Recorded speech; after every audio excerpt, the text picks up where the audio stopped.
ইফতারে পান্তা ভাতের সাথে একটু কাঁচামরিচ আর লবণই তাদের একমাত্র ভরসা। আর সেহেরিতে তারা কি খাবেন তারও কোনো নিশ্চয়তা নেই। অভাবের নীরব অন্ধকারে তবু ইবাদত করে এক বৃদ্ধ দম্পতি পার করছেন রমজানের দিনগুলো। চারপাশে যখন অনেকের ইফতারের টেবিল বাহারি আয়োজনে ভরে ওঠে, সেখানে তাদের থালায় থাকে পানিতে ভেজা সাদা ভাত ও কাঁচা মরিচ, আর চোখের কোণে জমে থাকে অভাবের কষ্ট।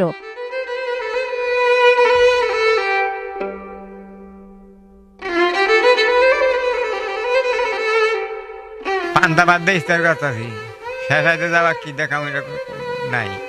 ইস্তার ইস্তার বুট নাই, মাসে কত ইস্তার মিস্তার খায়, আমরা পারি না। বুট বিরাট মাসে খায়। জামালপুরের ইসলামপুর উপজেলার চরপটিমারি ইউনিয়নের ডিগ্রিচর খলিফাপাড়া এলাকার দম্পতি জংশের আলী এবং মইজ ফুল বেগম। জংশের আলীর বাবা একজন বিত্তশালী হলেও সময়ের সাথে হারিয়েছে সবটুকুই, তাই নিয়তিকে মেনে নিয়েই পার করছেন এক মানবেতর জীবন। ওরা যখন তো মেলে আসে যেমন কপালে নাই, খাই না, তোক দিলে নাই, তো কই আমরা খাই। একজন দিলে খাই, একজন না দিলে না খাই, যা দুটো তাই খাই।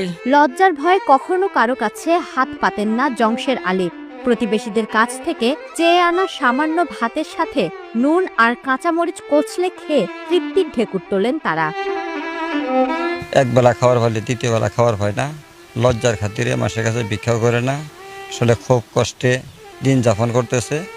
আমি বাইক কোনোটা নিয়ে এলে আমাদের আইনে দিলে খামু, না খাইলে তো চলবো না। এবারে জংশাটা খুব অসহায়, কিছু করা হয় না, কাম কাজ করা হয় না, কিছু করা হয় না। যেন ওজা করছে কাইলে ওবে আসিল, আবার আজকে ওজা নিচ্ছে, কি দিয়ে ইস্তার করবো তো না। আমার ওজায় কথা আছে, পরে আমি আইসি কথা আছে, কইলে কি দিয়ে ইস্তার করবো হইস করলাম। আমরা দিবার হয় না, পরে যে দুটা পান্তা ভাত আসিল দিলাম, তাই যে ইস্তার করবো। প্রতিবেশীরা মনে করছেন সরকারি সহায়তা কিংবা সমাজের বিত্তশালীদের সহযোগিতাই পারে ইবাদতের মাঝে এই অসহায় দুর্ভাগা দম্পতিকে কিছুটা স্বাভাবিক জীবনে ফিরিয়ে আনতে।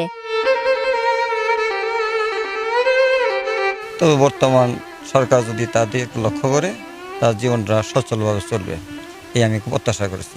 স্থানীয় জনপ্রতিনিধিরা জানান, পূর্বেও তিনি এই দম্পতিকে সরকারি এবং ব্যক্তিগত দুইভাবে সাহায্য করেছেন এবং সামনের দিনগুলোতেও তিনি তাদের পাশে থাকার আহ্বান জানান।